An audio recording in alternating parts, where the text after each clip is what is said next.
오늘 본문에 병행 구절이라 할 수 있는 누가복음 12장으로 가면 주님은 제자들의 일상을 다 차패버리시는 그런 장면이 나와요. 누가복음 12장 36절 보세요.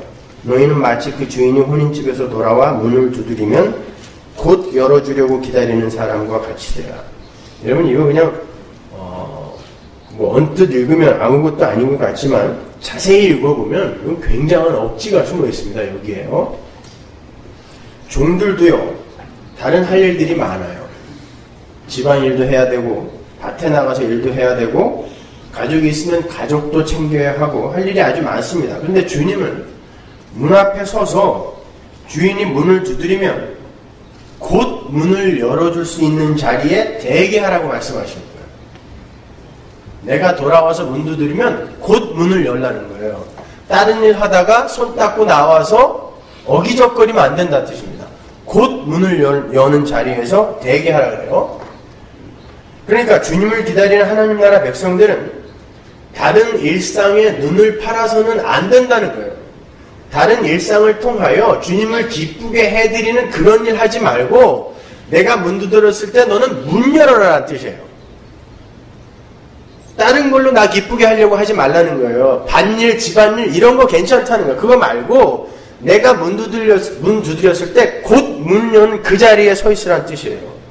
오직 주님이 오시기만을 오매불망 바라면서 자신들의 일상이 자신들을 존재케 하고 행복하게 할 수 있다는 모든 기대와 희망을 내려놓고 주인만이 나의 생존의 근거가 되시고 주인만이 나의 행복의 근원이심을 공고히 붙들라는 거죠. 그들이 바로 주님의 섬김, 즉 십자가의 은혜를 받은 자들이고 현실 속에서도 주님과 관계를 맺고 사는 참 성도라는 거예요.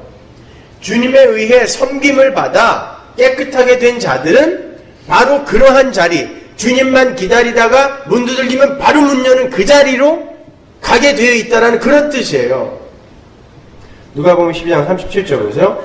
주인이 와서 깨어있는 것을 보면 그 종들은 복이 있으리로다. 내가 진실로 너희에게 이르노니 주인이 띠를 띠고 그 종들을 자리에 앉히고 나와 수종하리라. 이거 보세요. 문 열어주면 주인이 띠를 띠고, 이거 종의 모습이거든요.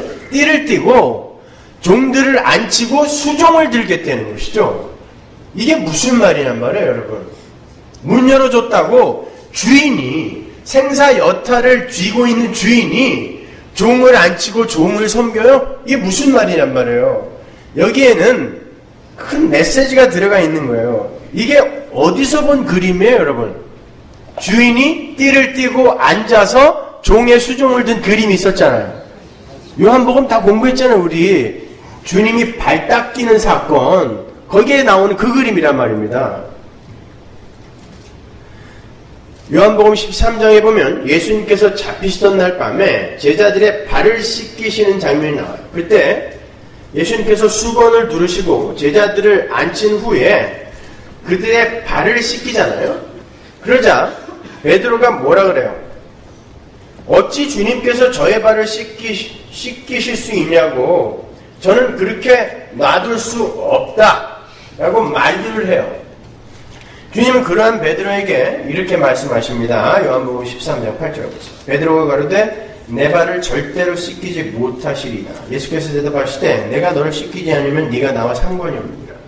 시몬 베드로가 가로되 주여 내 발뿐 아니라 손과 머리도 씻겨주옵소서. 예수께서 가라사대 이미 목욕한 자는 발밖에 씻을 필요가 없느니라. 온몸이 깨끗하니라. 너희가 깨끗하나 다는 아니니라.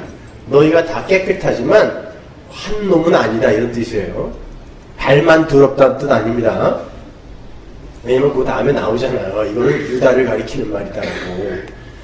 예수님께서 제자들의 발을 씻기면서 너희는 이미 목욕한 자들이므로 온몸이 깨끗하다 그러죠. 그 온몸 안에 발이 들어가야 안 들어가요? 들어간단 말입니다. 근데 깨끗한 발을 왜 닦이냔 말이에요. 그게 주님과 성도 간의 관계성을 이야기해 주는 거예요.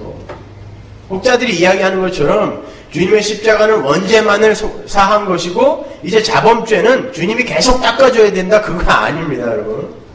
십자가는 모든 죄를 다 닦은 거예요. 다 깨끗해졌단 말입니다.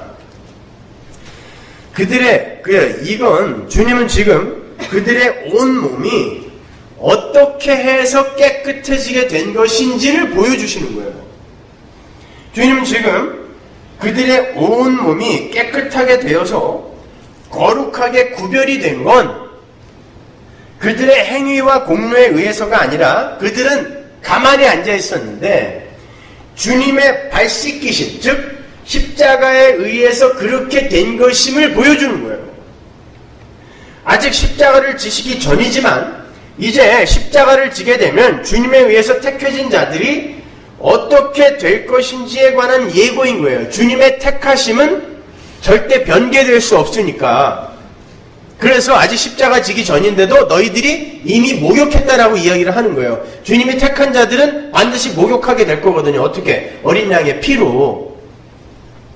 그러니까 주님의 발 씻기심은 주님과 제자들의 관계성을 보여주는 거예요. 제자들은 발을 씻기시는 주님과의 그 관계성에 의해 깨끗하게 된 자들이라는 걸 보여주는 것이죠. 그들이 뭘 해서가 아니라 주님과의 관계 때문에 깨끗해진 거란 말입니다. 그게 은혜예요. 그게 선물이란 말입니다. 제자들의 열심, 공로, 자격, 업적 등은 그들의 깨끗함에 조금도 기여를 할 수가 없는 것임을 보여주는 거죠. 그런데 주님께서 제자들에게 말씀하시길 너희도 이제 내가 본을 보인 것처럼 가서 서로의 발을 씻어주라 그래요. 그게 무슨 말일까요? 예수님처럼 서로를 위해 죽어주는 말인가요? 죽어주라는 말인가요? 그거 안 된다는 거 뻔히 알잖아요, 우리는 내 몸 하나만 피곤해도 자식 새끼 귀찮은 사람이에요. 근데 누구를 위해서 죽어요, 우리가?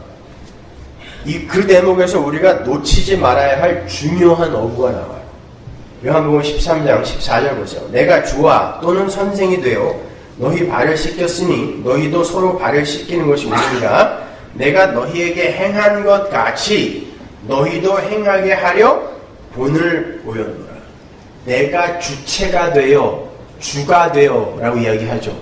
그리고 본을 보였다라고 이야기를 해요. 예수님께서 제자들의 발을 씻기시는 본을 보이시고 그대로 하라 라고 말씀하셨다는 거예요.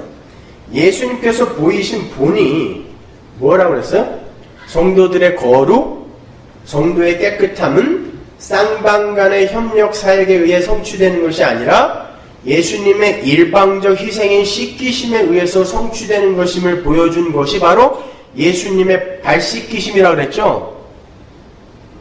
그게 예수님이 발을 씻기시면서 보여준 본이란 말입니다.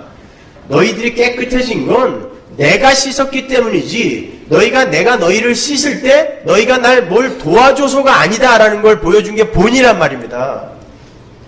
씻기는 이가 오히려 씻김을 받는 이보다 낮아져서 일방적으로 씻김을 받는 자에게 은혜가 부어지는 거예요. 그래서 예수님과 제자들이 서로 발을 씻기지 않고 예수님이 일방적으로 제자들의 발을 씻기신 거란 말이에요. 그렇다면 성도가 서로의 발을 씻어줘야 한다는 게 뭐겠어요? 예수님께서 본을 보여주신 것처럼 우리는 예수님의 일방적 공로에 의해서 깨끗함을 입은 사람이라는 걸 드러내는 거예요. 나는 예수님의 은혜가 아니면 절대로 깨끗함을 입을 수 없는 그런 존재입니다가 바로 상대방의 발을 씻어주는 행위란 말입니다. 그렇게 나라는 존재의 무용함과 불가능함이 진정으로 고백이 되는 사람 안에서는 누구만 드러나게 돼요? 예수만 드러나게 된단 말입니다. 예수의 가치와 영광만이 드러나요. 그걸 자기 부인이라고 하는 거예요.